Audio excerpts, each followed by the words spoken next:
Rama was known to be a very just and caring king. He said, "Oh Rama, I want justice. For no reason, an act of violence has been committed upon me." Sarvartha Siddha said, "Yes, I am guilty of the crime that the dog is accusing me of." So the court said, "What kind of judgment is this? Is this a punishment? The man is too happy."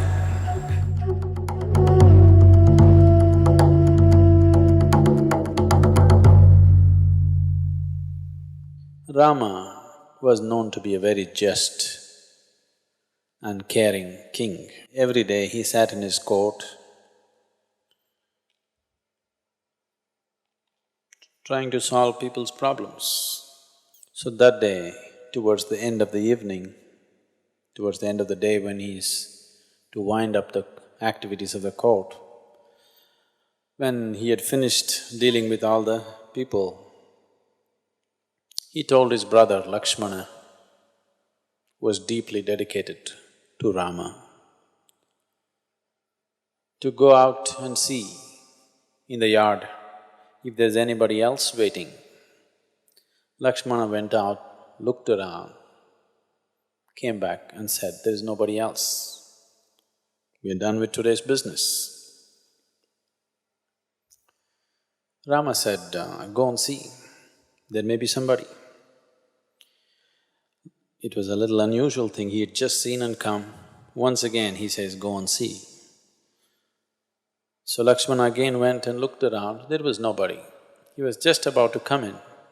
Then he noticed a dog which was sitting with a very sad face, and it had a wound on its head.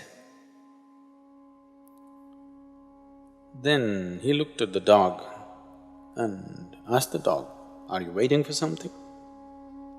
The dog spoke and said, "Yes, I want justice from Rama." Then Lakshmana said, "Why don't you come in?" And he took him into the court.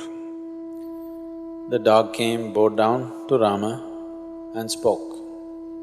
He said, "Oh Rama, I want justice. For no reason, an act of violence has been committed upon me. I was just sitting by myself. This man, whose name was Sarvartha Siddha, he came and hit me on my head with a stick for no reason at all. I was simply sitting. I want justice." Immediately Rama sent forth for Sarvartha Siddha, who was a beggar. He was brought. So Rama asked, "What is your side of the story?"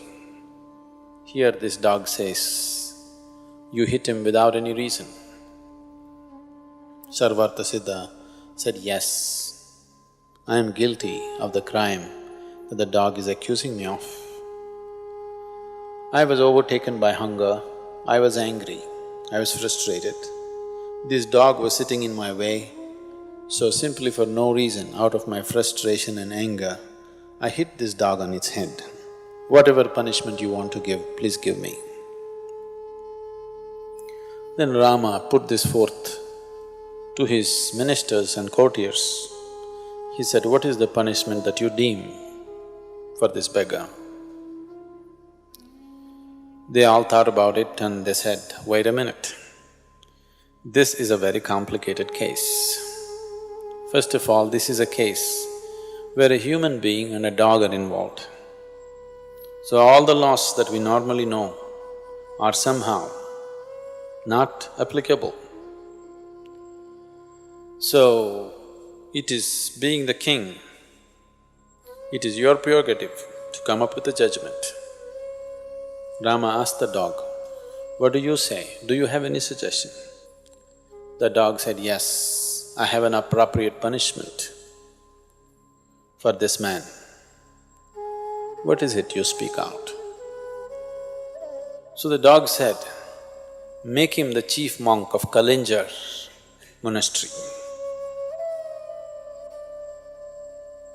Rama said, so it be. And the beggar was appointed as the chief of the Kalinjar monastery, which was a very celebrated monastery. So Rama gave him an elephant. The beggar climbed the elephant too, pleased with the punishment. With great joy, he rode off to the monastery.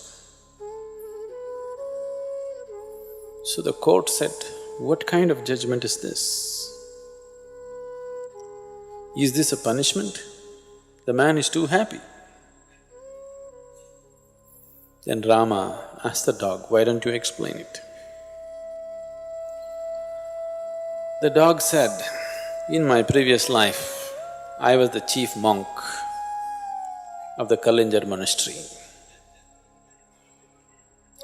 And I went there because I was truly dedicated to my spiritual well-being and also to the monastery, which was instrumental in imparting spiritual well-being to many other people. I went there with a commitment to offer this to myself and to everybody, and I strived, I did my best. But as days passed, slowly, other impressions in my mind here and there overtook me. Mostly I remained steadfast to my purpose, but here and there it overtook me. The name and fame that came along with the chief, being a chief monk, somewhere affected me. Many times my ego performed, not me. Many times I started enjoying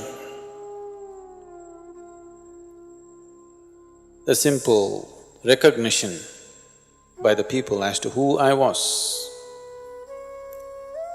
People started treating me like a holy man. Within myself I knew I was not, but I started behaving like one, started demanding the things that should normally belong to a holy person. I did not commit myself to my total transformation, but started pretending like one, and anyway people supported me. Such things happened. And slowly, my commitment for my spiritual well-being and the people around me slowly receded. Many moments I tried to bring myself back, but the overwhelming recognition around me, somewhere I lost myself. And this Sarvartha Siddha, this beggar, has anger in him, has ego in him, is capable of frustration. So I know he will punish himself, as I did. So this is the best punishment for him. Let him be the chief monk of Kalinja monastery.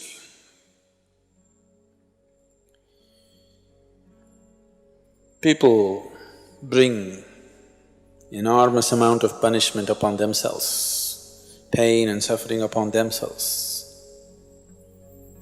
Not necessarily a life committed to evil. Life may be committed to spiritual well-being, life may be committed to many good things, but every day they choose and re-choose. They don't allow their destiny to take shape. They keep destabilizing themselves by constantly falling off and falling on, falling off and falling on.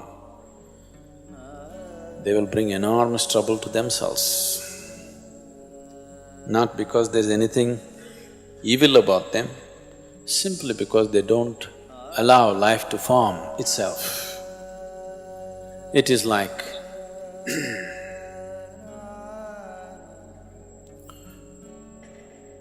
keep on disturbing that which is taking shape. Every time you choose and unchoose, you distort the course of your destiny.